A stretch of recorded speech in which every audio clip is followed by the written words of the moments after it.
So present అయితే మనకి market అనేది సి సైడే ఉంది. ఓకే, సి సైడ్ ఉంటేనే then that will be good అనమాట. ఓకే, చూద్దాం.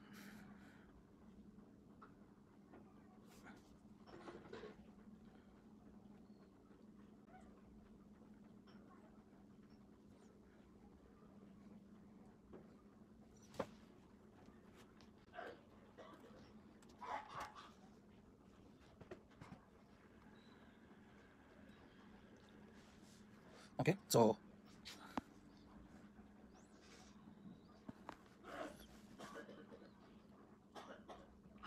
మార్కెట్ మనం ఎక్కువ కాల్ సైడ్ ఉండడానికి ప్రాబిలిటీస్ ఎక్కువ ఉన్నాయని చెప్పుకుంటున్నాం. So that's what we are believing. దానికోసం మనం వెయిట్ చేస్తున్నాము కోసం. ఓకే, సో మళ్ళీ ఇప్పుడు 69 బ్రేక్ అయింది. ఓకే, ఈ క్యాండిల్ కానీ సస్టైన్ అయితే మాత్రం we can expect good move అనమాట. ఓకే, సస్టైన్ అవ్వాలి.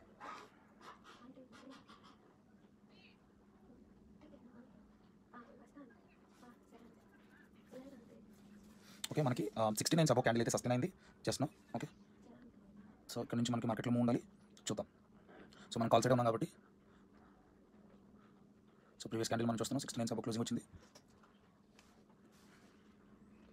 ఇక్కడ నుంచి మూవ్ రావాలన్నమాట. ఓకే, ఎస్ ఫ్రెండ్స్, మనం అనుకున్నట్టుగానే so market is moving 74s. Okay, move వస్తే ఇంకా గట్టిగా వస్తుంది. ప్రాపర్ స్టాప్ లాస్ పెట్టుకోండి. ఓకే, స్కాల్ప్ చేసేవాళ్ళు స్కాల్ప్ చేసుకోండి. బ్యాంక్ నిఫ్టీ ఏం చేస్తుంది? ఓకే, బ్యాంక్ నిఫ్టీలో ఇంకా మనకి బ్రేక్అవుట్ రాలేదు. 167 బ్రేక్ అవ్వాలన్నమాట. ఓకే, అండ్ సెన్సెక్స్లో కూడా మనకి బ్రేక్అవుట్ రాలేదు. సో నిఫ్టీలో మాత్రమే ఇప్పుడే బ్రేక్అవుట్ వచ్చింది. సో అది కంటిన్యూ అవ్వాలి, చూద్దాం. సో మూవ్ వస్తే మాత్రం వెరీ గుడ్ మూవ్ ఉండడానికి ఛాన్సెస్ ఎక్కువ ఉన్నాయి. ఓకే,